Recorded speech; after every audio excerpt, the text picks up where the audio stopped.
Someshwar મંડળીમાં solar પ્લાન્ટનું one અને પર્યાવરણ મંત્રી મુકેશ પટેલ દ્વારા લોકાર્પણ કરાયું હતું।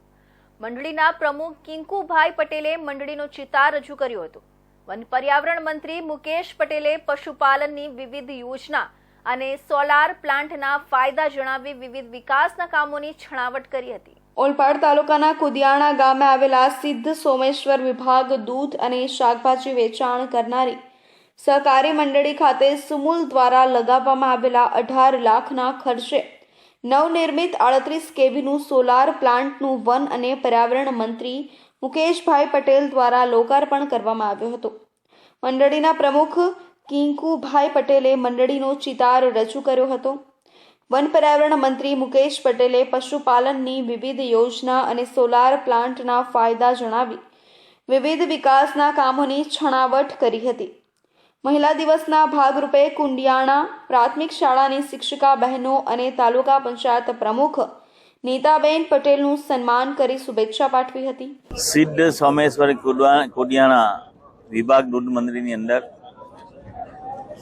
સુમોલ દૂધ મંડળી દ્વારા આજે 38 કેવીનો સોલાર પ્લાન્ટ જે સ્થાપવામાં આવ્યો હતો એનું લોકાર્પણ કરવામાં આવ્યું હતું।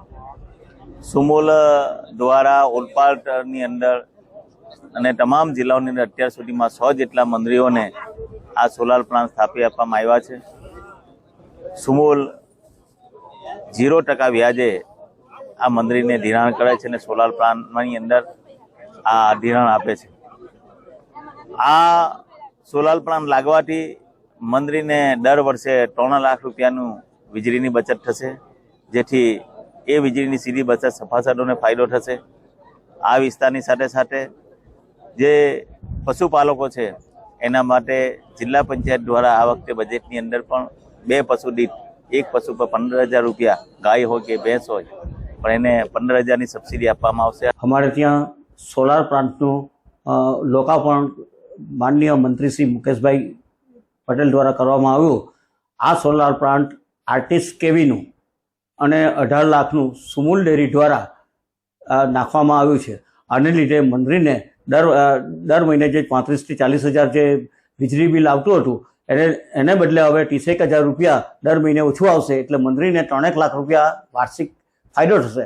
આને લીધે સભાસદને આ પૈસા સભાસદને મળવાપાત્ર રહેશે। કાચા નફામાંથી સભાસદને જે ભાવફેર આપીએ તેમાં સભાસદને મળવાપાત્ર રહેશે। 13 ગામો છે અને 19 સેન્ટર પર દૂધ લેવામાં આવે છે અને 19 સેન્ટરો પર દૂધ લેવામાં આવે છે તો દૈનિક 9,000 લીટર દૂધ મંડળીમાં આવે છે। આ સાથે કુડિયાણા મંડળી દ્વારા વિવિધ શૈક્ષણિક સંસ્થાઓ માટે મંત્રીના હસ્તે ચેક વિતરણ કરાયું હતું। આ પ્રસંગે વિવિધ મંડળીના આગેવાનો અને સભાસદો ઉપસ્થિત રહ્યા હતા।